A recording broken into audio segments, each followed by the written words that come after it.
The court of Zyrath Prime was known for its cruelty.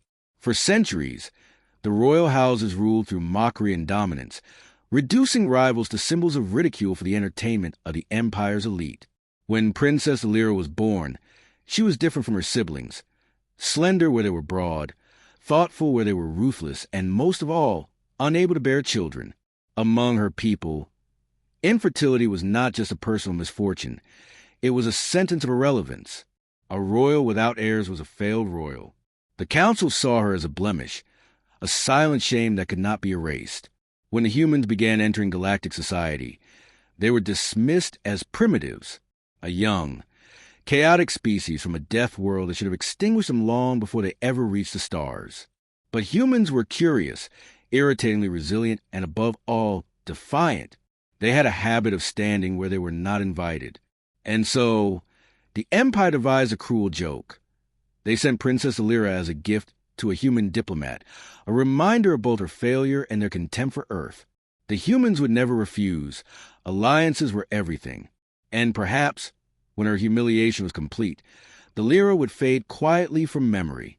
But the Empire miscalculated. Captain Elias Ward wasn't a man who bowed easily to ridicule, a decorated officer who had fought in the siege of Draven. He had earned a reputation for stubborn courage. When the Lyra was brought before him, adorned in ceremonial chains of mock marriage, Elias saw not a joke, but a woman who held her chin high in the face of jeering crowds. He saw dignity wrapped in cruelty, and something in him stirred. The Lyra's first days among humans were filled with silence. She expected pity. She expected mocking kindness. She received neither. Elias did not parade her. He did not treat her like a token. He gave her a room, privacy, and choice. For the first time in her life, she was not defined by the heirs she could not provide. She was the Lyra, just the Lyra. At first, she did not understand humans. They laughed too much, argued over meaningless things, and cherished life in ways her people considered weak. They played with children in the streets, treasured old songs, and sat under stars speaking of dreams instead of power. To the Lyra, it was alien, and yet it was intoxicating. Elias introduced her to books of human philosophy, to stories of struggle where victory was not always guaranteed, but fought for anyway. He told her about Earth's history, how humanity had clawed its way through plague, famine, and war, and still stood. He told her, almost casually, about miracles humans had witnessed, how sometimes, when hope was lost, life found a way. One night, she asked him, "Why do you treat me like I matter? Your people know I am barren. I can give you nothing." Elias looked at her then, his eyes steady. "Because you're not nothing. You're a person, and where I come from, that's enough." Her world shifted with those words. For the first time, she was more than her biology. Months passed. Against every expectation, the Lyra laughed again. She learned to smile without fear of reprisal. She grew close to Elias, not as a duty but as a choice. In quiet moments, when they shared wine and stories, something more than companionship began to bloom. And then impossible news. Human doctors ran their tests 3 times before confirming it. The Lyra was with child. A child conceived with Elias. A child when her own species healers had declared her womb lifeless. The explanation baffled science. Some strange interplay between human and Zyrathian genetics had awakened what her people thought forever dormant. What her empire had mocked her for, humans had unknowingly restored. For the Lyra, the discovery was more than a miracle. It was vindication. Elias simply held her trembling hands and whispered, "Looks like the universe had other plans." When word reached the Empire, disbelief turned to rage. The council had tried to erase her, yet here she stood, carrying a future they had denied her. It was unthinkable, dangerous. For what greater challenge to an empire's mockery than to see its discarded princess rise with new life?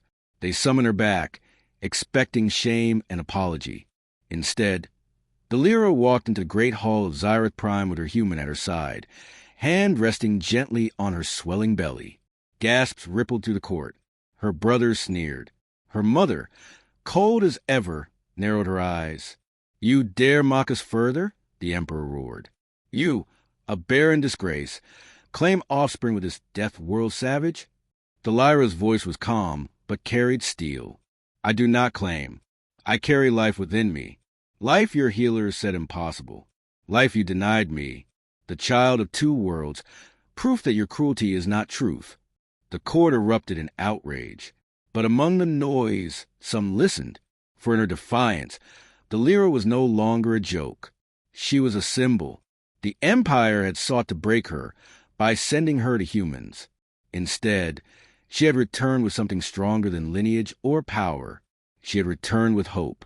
When the child was born, a daughter with her father's eyes and her mother's silver skin, whispers spread like wildfire across the galaxy that a princess thought Infertile had carried life, that humans, mocked as primitives, had unlocked what the Empire's science could not. Other houses began to look at humanity differently, no longer just as brash newcomers, but as catalysts. If they could heal a barren womb, what else might they accomplish? The Empire tried to suppress the story, but it was too late. In marketplaces, in spaceports, in hidden corners of the galaxy, the tale of Princess Delira and the humans spread like a flame. Some laughed, some feared, but many wondered. Delira herself no longer cared for their opinions. She had her child. She had Elias. She had her dignity. And for the first time, she had a future not chained to her people's scorn. One night, as she held her infant close while Elias stood watch at the window, she whispered softly, "They thought sending me to you would end me. Instead, it saved me."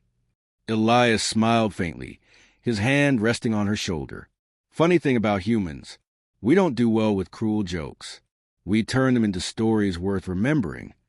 And across the stars, their story was remembered, not as a joke, but as the beginning of something greater. The union of two species, born not of politics or conquest, but of resilience, love, and a defiance to stand against ridicule. For the galaxy had learned a lesson that day.